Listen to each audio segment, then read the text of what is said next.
somewhat perplexed in wondering why I've decided to publish this video on Alternative Investment Fund Managers Directive when it was actually out and established since July 2013. Now, the reason being is within the world of compliance, at least a lot of people are still very confused or somewhat don't understand the full overallness of this directive. So I thought put this video out and provide information to people who may be shy to ask some general information for them to grasp a holistic view on this directive. AIFMD stands for the Alternative Investment Fund Managers Directive. It was published in the official journal of the European Union back in July 2011 and was transposed into UK law on the 22nd of July of 2013 from the wake of the financial crisis and the Bernie Madoff fraud. The European AIFMD introduced changes on how alternative investment funds were managed and sold to European investors. These AI fund managers were subjected to harmonised rules regardless of the fund types that they managed. The new legislation effectively divided the EU investment funds into two categories: UCITS, alternative. Furthermore, the directive aligned the requirements for managing alternative funds to those for managing UCITS funds. This had significant implications for all AI fund managers, their service providers, and the funds themselves and their depositories. So let's go into the aims and objectives of this quick video. Now, the aims and objectives are to provide a general reason for the AIF Managers Directive, clear some confusion, brief general overview of the UCITS and AIFs, the aims of the AIFMD, the requirements introduced, and what changed after this directive came into force. The Alternative Investment Fund Managers Directive introduced harmonised rules for those managing the funds that they sold onto the EU investors. The Madoff fraud, the hedge funds impacted on the fall of the Lehman Brothers, and the clear need to create more transparency around hedge funds and private equity funds were the main reasons for this directive. The Madoff fraud highlighted varying levels of investor protection across the EU member states. The main differences lay in the definition of circumstances in which investors could expect to have their assets restored to them if they were lost, just in case. Now, the directive introduced tough common asset restitution liabilities on the EU fund depositories to address this issue. Now, the second overarching objective of the directive was to create more transparency. I mean, transparency is a common objective across many recent regulations. I mean, greater transparency is expected to result in more effective supervision, mitigation of systemic risks, greater accountability, and more effective allocation of capital. An example of a transparency measure is the creation of a central public register identifying each alternative investment fund manager authorised under the directive and a list of the alternative investment funds that those managers manage or market in the EU. Now, the scope of the AIFMD is quite broad and with few exceptions. I mean, covers the management, administration and marketing of the alternative investment funds. It focuses also on the regulating of this alternative investment fund manager rather than the fund itself. So you can see the significant difference here. Rather than the fund, it regulates the actual fund manager, therefore placing the responsibility on the fund manager, which places a very clever aspect of culture change, really. They've changed the culture just by impressing responsibility on the accountable party. So it's worth keeping that in mind.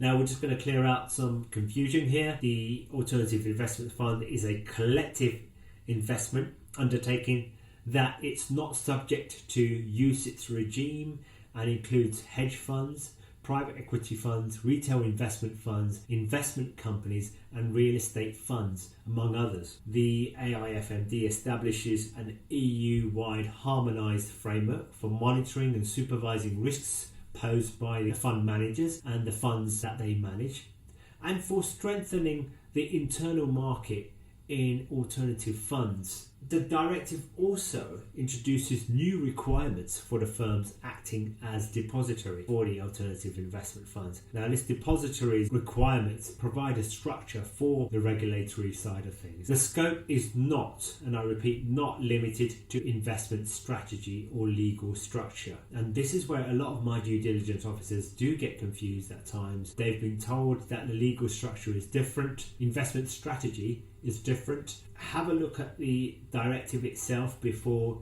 you seek your senior management's approval to a waiver or anything as such.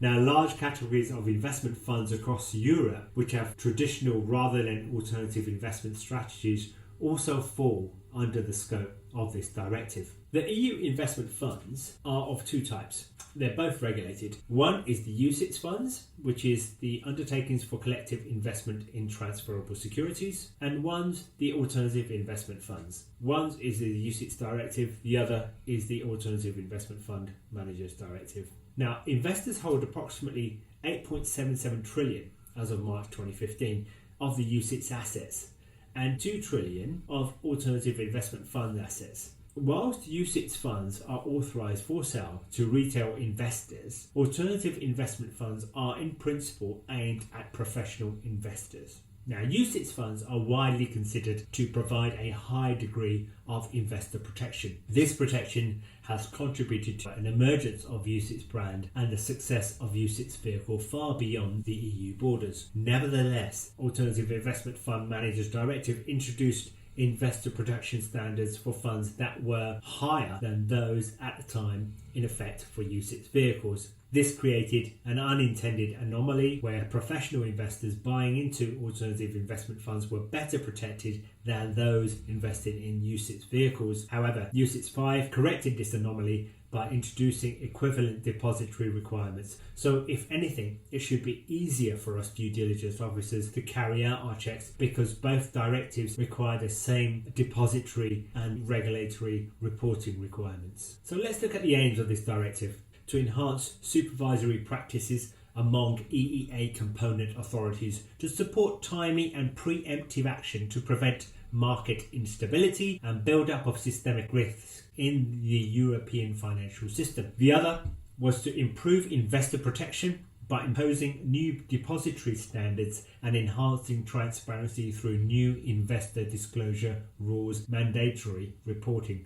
to component authorities. And the third being to foster efficiency and cross-border competition by deregulating national barriers and creating level playing fields through harmonised rules on an EEA-wide passport or full-scope EEA fund managers to market and manage these funds. The authorisation of the fund manager, or alternatively, registration subject to lighter regime for fund managers managing funds within the assets under management below certain thresholds. Sub-threshold fund managers may not benefit from the directive marketing and management passports. However, they have the right to opt in to a full authorization to access the directive passports. The other being conduct of business, fair treatment of investors, prevent conflict of interest, look at remuneration, look at risk management, valuation, disclose to investors and disclose to regulators. Regulatory capital, which is initial capital, own funds and professional indemnity insurance requirements, the safekeeping of investments via mandatory appointment or depositories and custodians, controls over delegation of certain tasks, including portfolio management and risk management, the marketing of funds to professional investors within the EEA, and the use of leverage by fund managers for all funds under management. EEA regulators have new powers to intervene, placing restrictions on leverage and other supervisory restrictions where needed to avoid build-up of systemic risk. Have a look at this structure for a moment. All parties in the value chain have their particular role. Now, for example, The alternative investment fund manager's objective is to provide the investors with investment returns as per the objectives of the fund portfolio management and risk management, designated responsibilities of the fund manager, and the manager will need to carry out these functions whilst adhering to the operating conditions detailed in the directive. Now, the fund manager may appoint an external valuer to value some of its assets. The manager may also choose to perform the valuation itself, provided that the valuation function is functionally and hierarchically separate from the portfolio management function. Now, the objective is to prevent the portfolio manager from valuing the investments he has made. Now, the manager may delegate activities to the administration service provider. These may, for example, include fund accounting, transparency reporting, liquidity monitoring, transfer agency, collateral administration, and risks and compliance reporting services. Now, these services support the manager's efforts for continued compliance. Now, the depository maintains a delegated supervisory role. It provides oversight and control over the fund's activities, as well as protection and safety for investors' assets. The depository and the custodian here also maintain a chain of sub-custodians to enable the fund to invest in assets across the globe. Now, for hedge funds, the prime broker may continue to provide financing. As a key change introduced by the AIFMD is the requirement for the fund only to appoint one depository for all of its assets. Going forward, the prime broker can therefore only service the fund assets as a delegate of the depository. All parties in the fund value chain will have to explore new operating models and determine which ones will achieve the highest level of investor protection whilst containing the impact on investment returns as costs to serve go up. Now, one of the key outcomes of the AIFMD should be a standardization of the depository duties and liabilities across the EU. This should offer investors greater choice of funds, as they know they will enjoy a common standard of oversight, safekeeping and liabilities regardless of the domicile of the fund. And the depository must, in order to fulfill its duties and responsibilities under the AIFMD, fundamentally revise its oversight processes and infrastructure it uses to support that process. Many of the alternative investment funds have, up until then, not required a depository. And for the managers of these funds, the interaction with a depository was very new. The depository duties and responsibilities add up to a significant program of work that the depository must undertake for each fund it oversees. Every area of responsibility has its own set of implications. For example, the EU Commission foresees that the depository becomes a central hub where all information related to the alternative investment fund's cash flows is centralized, recorded and reconciled. This may imply that the depository must record cash transactions in a position keeping system. Apart from the considerable operational effort and technology infrastructure required to fulfill this requirement, the cash monitoring requirement also puts additional focus on the depository contract, as the alternative investment fund manager and all third-party entities must send all cash account information to the depository without undue delay. Now, groups with depository entities in multiple EU jurisdictions are well placed and have an opportunity to harmonise and build their current capabilities to serve funds under the Alternative Investment Fund Managers Directive. An exhaustive analysis should be undertaken to compare every function currently performed in each jurisdiction, including the tools supporting the function, the associated volumes and the complexity. Now, this analysis can serve as a baseline for the gap analysis against the directive technical standards. The gap analysis would show what tools and controls need to be developed to ensure compliance. As the directive has largely harmonised the depository requirements across jurisdictions The group depository can equally harmonise its processes and reduce procedures across the jurisdictions in which it is active. This should lead to more efficiency and somewhat the overall increase in the cost of providing depository services. Safekeeping of assets held in custody is associated with a special risk for the depository. It's called the restitution liability. Now, the depository must return an asset or its equivalent value to the fund if the asset is lost.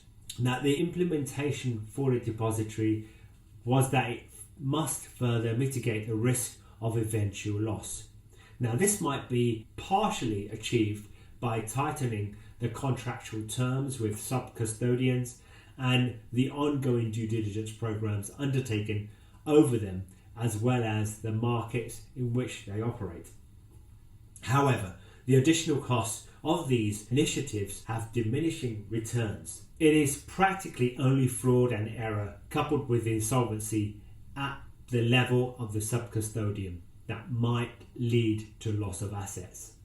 The depository must insure itself against these losses by increasing the capital it holds against such a loss event. Now, the cost of this capital is a real cost of the investor protection, and the depository will expect to recoup that loss to protect its margin. So what are the derivative requirements? One is prepare an annual report in respect of each EU alternative investment fund it manages and keeps each alternative investment fund it markets in the EU. The annual report contains the fund's financial statements and a disclosure of various aggregate amounts of remuneration paid to various groups of individuals by the manager. Disclose information regarding the AIF, such as side letter terms to investors before they make their investment, and disclosure of information regarding the AIF, such as changes in liquidity or leverage to investors on a periodic basis, and regulatory report to the Financial Conduct Authority on, among other things, its principal exposures, risks profile, and categories of assets. So following the implementation of this directive, managers of hedge funds are subject to special requirements. So what changed under the AIFMD? Now, a number of fund managers in the UK hold a permission to manage investments. It is likely that some of these firms, dependent on business models, had to be reauthorized. These may include IFID firms carrying out portfolio management and or risk management, or EEA funds that are not UCITS funds, or funds located offshore in third-party country jurisdictions such as the US and Cayman Islands, and operators for collective investment schemes that are not UCITS funds carrying out portfolio management and or risk management in-house. The Alternative Investment Fund Management Directive means certain fund managers are being regulated for the first time. For example, investment companies that do not employ an external manager had needed to be authorised or registered with the FCA under this directive. Now, depositories or AIFs will have to comply with new requirements. The AIFMD brings significant changes to the management and administration of the funds in the EU and introduces new EU-wide passports for authorised full-scope alternative investment fund managers to market and manage AIFs. Now, marketing and management passports will not be available to non-EEA managers of AIFs or to EEA managers with respect of their non-EEA AIFs. Having said that, the marketing of such funds to professional investors is allowed under national private placement or the NPP regimes. However, the existing NPP or national private placement regime will be phased out after the non-EEA passport regime becomes operational, maybe later than 2018. I hope this provides some further understanding to equip you further with your customer due diligence practices. If not provided maybe more information than you were expecting, but I'd rather give you more than expecting than less. So in summary, you've gone through a general reason for the AIF Managers Directive, cleared some confusion, looked at UCITS and AIFs, looked at the aims of the directive, looked at the requirements introduced and what changed under this directive.